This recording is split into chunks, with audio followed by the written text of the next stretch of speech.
Hello, Internet. It is I, the Malik Aaron, and welcome back to Box Office Predictions. Today, we're going to be talking about the Bikeriders. So, as usual, we're going to be going over the pros and cons. So, let's get to it. Pros. Okay. So, our three leads here: Tom Hardy, Austin Butler, Jodie Comer. Let's go through each of them. So, Tom Hardy. Most of you definitely recognize him, as Bane from The Dark Knight Rises, and Venom from the Sonyverse, whatever they want to call those movies. Yeah, those are his two main roles, Bane and Venom. But he's done other stuff besides superhero movies. Okay, he's done a little bit more than just that. So originally he started as like a supporting guy. Nothing big at all. Inception was like his first real big movie, but that was very much the Leonardo DiCaprio show. It wasn't about him. Then you have Warrior, which, if I remember, was a really good movie, but it was criminally underseen. This Means War, a movie no one remembers. And then The Dark Knight Rises, that was the first time people really noticed Tom Hardy. Mainly because no one could really understand Bane all that much because of his voice and the mask, and but it's an iconic look. No one can deny that. Even though the movie, it definitely has its problems, but I think Tom Hardy is definitely not one of those problems in my eyes. And then after that, Mad Max Fury Road, where he was, took over the role of Mad Max, after Mel Gibson. Then The Revenant, where he co-starred alongside Leonardo DiCaprio. Then you got Dunkirk. Then you got Venom, Venom 2. In October, Venom 3. So Tom Hardy, I would definitely say he is very much recognizable. Although, like, The Dark Knight Rises, like, he was, like, in a mask the whole time. With Venom, that was all Tom Hardy. And the Venom movies made a lot of money, so, yeah, he's definitely a recognizable face. As is Austin Butler. So, Austin Butler, originally Aliens in the Attic. I know damn well nobody remembers that movie. I can't tell you like a thing about it. Maybe, I don't know, but it was a movie that was very much forgotten about very quickly. But obviously, most of you know Austin Butler as Elvis, an Elvis movie that came out in 2022, where he killed it as Elvis. I never seen the movie, but from what I've heard, he killed it as Elvis, and he definitely deserved. I believe he got an Oscar nom. He didn't win, but the fact that he got a nomination, I mean, I I say that's good enough. Although I'm not super certain he had to get an Oscar nom for Elvis, surely. And then earlier this year, he was in Dune Part 2, playing a role that was very much not Elvis, the polar opposite of Elvis, where he was like this villainous bald dude. And as you know, Dune Part 2 was the biggest movie of 2024 for a while until Inside Out 2 came out. And that movie's just killing it at the box office. Just gonna speed past Doom Part 2 probably by the end of the weekend. And now he's in the Bikeriders. So Austin Butler also very recognizable. And then you got Jodie Comer. So she was in Free Guy.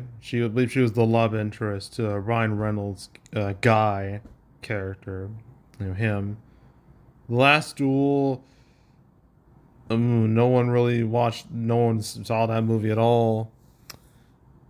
But and now we have like the Bikeriders.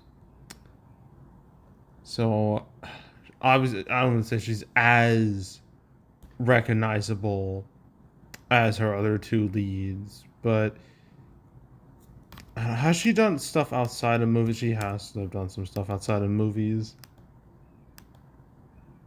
I will look it up to be sure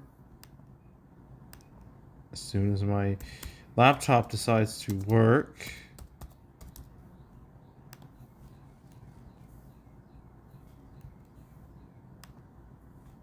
Okay.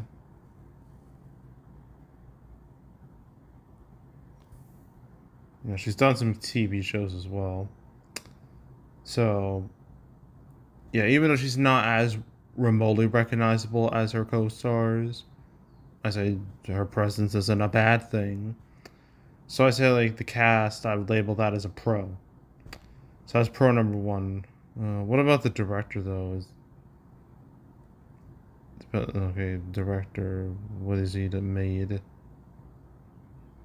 Okay, so the director of this, Jeff Nichols, made what is there? Mud, Midnight Special, Loving.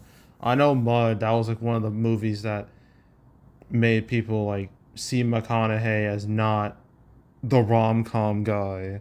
Trying to like, Matthew McConaughey is really trying to like escape that, and that movie definitely did a good job of doing that.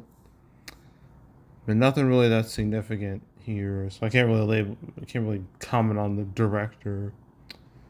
What I will comment on is the reviews for this movie. They are very good. Has an 82% critic score.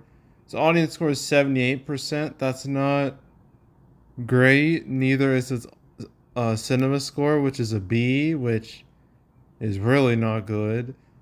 Granted, Kingdom of the Planet of the Apes got a B. It didn't really hurt that movie all that much, so I'm not too sure why this has a B. Maybe I can look into it via the ratings. That might explain things. Okay, I'm seeing some twos, some 2 stars. Slow moving, uninteresting storyline, nice photography, art direction, very good acting. Plot was so what at best. Movie was okay, but the plot was a bit dry. If you're not in the motorcycle world, you wouldn't understand what they movie was about. That's actually how it was typed. The accents were awful. I had to walk out. Damn. Okay. That was a half star. Great bikes, but weak storyline. Very boring and long. Okay, so the vibe I'm getting is that this movie is like if you're a motorcycle enthusiast, you will love this movie. But if you don't give a damn about motorcycles and if you don't like long movies, this is how long? It's only like 2 hours, not even like a 3 hour movie. But I guess if you don't like a slow moving plot, then you're gonna hate this thing. That's the vibe I'm getting from these audience reviews. But yeah, so critic score is good. Word of mouth is not as good, but it's not awful. It's just kind of mid. It's like on the teetering. It's teetering between mid and okay. So I guess I'll label that as like a very minor pro. That it's not like completely negative when it comes to that. Trying to think of some other pros. Shoot. Hmm. Can't really think of a whole lot more. I really can't. No, I don't think I can. Okay. Cons. Cons, cons, cons. So, obviously, this movie is about, bikers, biker culture, you know, Sons of Anarchy, like that type of, well, I guess not quite like that type, but motorcycle culture, yeah, and motorcycle gangs and all that stuff. I don't think that's ever been big in the movie world. Like I don't think so. Let me look at. Yeah, no. I mean, these numbers tell me a lot. They tell me People don't really give a shit about motorcycles. The only time they did was Wild Hogs, and even then, like that was a broad comedy with a strong ensemble cast. And Bike Riders isn't that; it's a drama, so it doesn't really, I guess, have the same commercial appeal as Wild Hogs. Yeah, Wild Hogs. That was the only time people wanted to watch a biker movie, and even then, like biker stuff, like if this released 10 years ago, when Sons of Anarchy was still a thing, it might have had a better chance because like I'd argue like biker stuff that was like at its peak then with Sons of Anarchy. I've never seen Sons of Anarchy, but from what I know, that show was big. At least I believe it was. Yeah, it was a big hit. Yeah, so yeah, like that, and yeah, like if the timing, if this again, this came out around the same time as Sons of Anarchy, probably would have had a better chance of success. But it's 2024. No one really gives a damn about biker culture anymore. The fad is over. Like in the terms of like the media depiction of bikers. So yeah, so lack of broad appeal. Let's just say that lack of broad appeal. I'm gonna label that as a con. Another con is that, as you probably noticed, Inside Out 2 is absolutely crushing everything in its path. That movie is making big money and it will continue to make big money until probably Despicable Me 4 comes out. So that means every other movie that's going to be coming out is going to be just under it and might damn well be crushed by it. And I feel like this movie is going to be one of those movies that's going to get crushed. Even though obviously different audiences, different genres, doesn't matter. Inside Out 2, like that is just, usually when like a big movie, like a really big movie comes out, it tends to like suck up all the box office dollars from like other movies. And with Bike Riders, yeah, I definitely see that happening. Not to mention you got Bad Boys Ride or Die, which is still making a nice bit of cash. So that's not going to help the Bike Riders either. So yeah, dealing with Inside Out 2 and Bad Boys 4, that's a con. And not to mention the target audience for Bike Riders is going to have to deal with Horizon next weekend. That's not good. So it's obviously this is going after like a much older demographic. At least that's what I believe. That's what it looks like. So all that's definitely a con. Another con is the fact that the marketing department it's been pretty lackluster. There's been no real buzz, heat, attention, none of that. I mean, it doesn't help that this movie. Well, the thing is, it was supposed to be released by Disney via Fox Searchlight last year in December. That was the plan. But then the strikes happened, writers and actors strikes, and obviously can't really promote a movie like this without actors or writers. It wouldn't work out too well. So they had to so they removed it from the calendar as a result. And then I guess Disney, for whatever reason, they just said, you know what? Nah, let's just, we don't need this. And they just dropped it and they sold it off to Universal, where they're releasing via Focus Features. That's a division between division within Universal, by the way. More that their specialty division. And then it got its summer release date. And you think that summer release date would be like a boon for this movie. You think that would really help it, but it seems like that is very much not the case. So yeah, just lack of buzz, lack of energy, lack of any of that.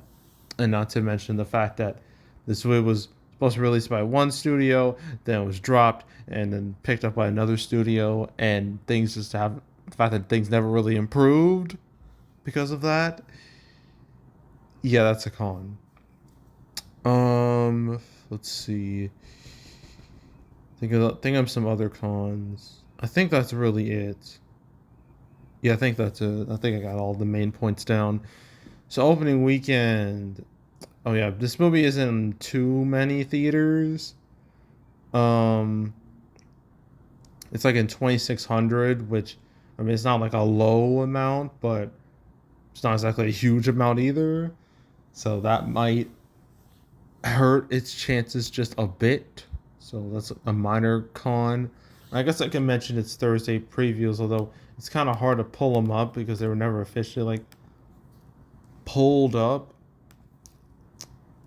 Yeah, like just no official numbers. Well, there are numbers, but no pure Thursday numbers. I've seen like I think it's 1.45 million. Let me see. Yeah, 1.45 million, but that includes like advanced screenings and Thursday previews. So yeah, who knows how much that grosses for advanced screenings and previews. Hard to know like how much of that was really from Thursday because that doesn't tell me. So yeah, I mean I guess that's fine for what this is. I guess, but it's not stellar or anything. So I guess that's not even a pro or con. It's kind of a medium ground thing. But from what I've seen, it's gonna be opening with like 9 million. That's if that's it could be things could be a little better. I don't know. Maybe it has a chance at 10. I'm not too hopeful about its chances, so I'm gonna go with 8 to 10 million. I'm gonna go with that. And its total, with its mature demographic, surely it should have long legs. Surely, but I don't know. Yeah, I'm gonna go with 30 million just to be safe. 30 million total, and yeah, that's it for the Bike Riders.